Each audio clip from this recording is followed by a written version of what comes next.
छात्रों और पत्रकारों की आवाज दबाने के बाद अब आरोपी नेता प्रतिपक्ष राहुल गांधी की आवाज को दबाने का पुरजोर प्रयास किया जा रहा है और अब ये तानाशाही की ओर बढ़ने वाला पहला कदम है। जब संसद में राहुल गांधी की सदस्यता और आजीवन चुनाव लड़ने की मांग की गई है, बीजेपी सांसद निशिकांत दुबे ने सब्सटेंसिव मोशन पेश किया है, जिसके आधार पर ये कहा गया है कि राहुल गांधी की सदस्यता रद्द की जाए और उनके आजीवन चुनाव लड़ने पर रोक लगाई जाए। सब्सटेंसिव मोशन क्या होता है ये जानना आपके लिए बेहद जरूरी है। सब्सटेंसिव मोशन इंडिपेंडेंटली संसद में पेश किया जाता है, फ्रिक्वेंटली इसके ऊपर बहस होती है और इसके बाद संसद में वोटिंग होती है। वोटिंग के आधार पर ही संसद में फैसला होता है।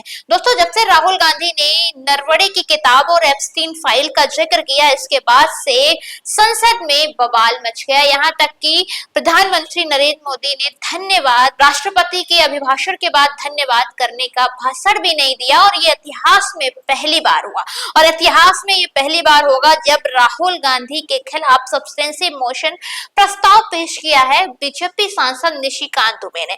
दोस्तों, क्या जो राहुल गांधी को लगातार पप्पू कहा जाता था, मदबुद्धी कहा जाता था और तरह तरह के नाम, उनके तरह तरह के मीम्स वायरल किए जाते, उन राहुल गांधी से आखिर सरकार इतनी क्यों डर रही है, क्यों इतनी घबरा गई है कि एक किताब का जिक्र नहीं किया गया? एप्स्टीन फाइल्स का ऐसा क्या है कि इतने नेताओं के, इतने बिजनेसमैन के उसमें नाम आ रहे हैं और जिसका जिक्र राहुल गांधी ने करते हैं तो राहुल गांधी के खिलाफ सब्सटेंसिव मोशन पेश किया जाता है, उनकी सदस्यता रद्द करने की मांग की जाती है।